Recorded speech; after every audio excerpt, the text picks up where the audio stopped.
ఇద్దరు SC మాలే, poster ప్రకారం ఇద్దరు ఎస్సీ మాలే. ఈజ్ ఆల్సో ఇప్పుడు ఇతనికన్నా ఎక్కువ ఎలిజిబుల్ లేకపోతే సబార్డినేట్ రూల్స్ ప్రకారం కానీ చార్జెస్ మెమో కానీ గవర్నమెంట్ మెమోస్ కింద కానీ అన్నిటి కూడా మా ఏదైతే నా క్లయింట్ చిక్కాల రత్నబాబు ఉన్నారో ఆయన ఎలిజిబుల్.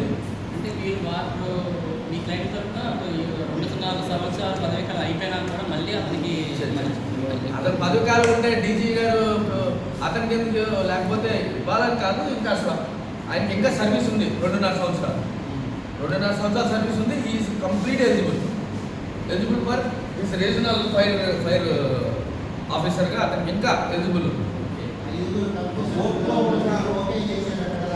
అవును, రావాల్సింది రాకుండా మా కుటుంబాన్ని వేధిస్తూ ఉన్నారు ఫైర్ ఆఫీసర్ అని పివి రమణ గారి మీద ఒక డీజీ ఫైర్ ఆఫీసర్ మీద ఒక అసత్య ప్రచారం చేస్తూ మా క్లయింట్కి రావాల్సిన ప్రమోషన్ రానివ్వకుండా కావాలని దళిత కార్డుతో ఎవరైతే డీజీని బెదిరిస్తూ ఉన్నారో ఇది కరెక్ట్ పద్ధతి కాదు. దళిత కార్డు వాడి ఇలాగ కొంతమంది మహామహానాడు లీడర్లు కూడా తీసుకొని వచ్చారు. కానీ అసత్యమా నిజమా అబద్ధాలు ఏంటనేది తెలుసుకోవాలి ప్రతి ఒక్కరు కూడా అని తెలియజేస్తూ, ఎందుకంటే ఇలాంటి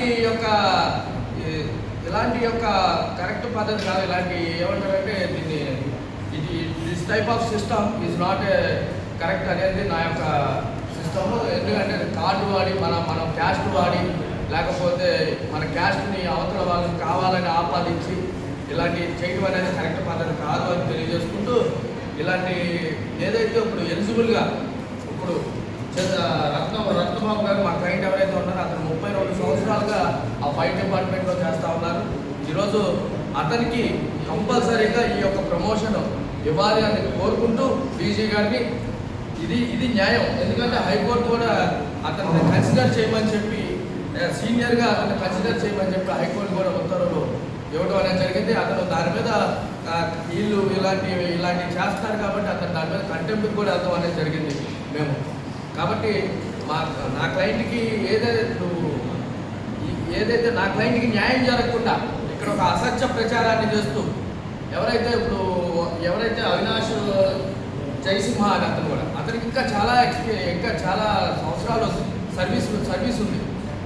కాబట్టి ఆ సర్వీసుని ఇతనికి ఇంకా 2.5 సంవత్సరాలు ఉంది. ఇద్దరు ఎస్సీ మాలే కాబట్టి కావాలని ఇలాగ డీజీపీ గారిని బెదిరించో లేకపోతే ఇంకో రకంగా బెదిరించో ఇంకోటి చేయాలని ఈ దళిత వాదాన్ని తీసుకెళ్ళి డీజీపీ ఫైర్ డిపార్ట్మెంట్ నెత్తి మీద రుద్దాలనే ఈ యొక్క కాన్సెప్ట్ని మేము ఖండిస్తూ ఉన్నాము.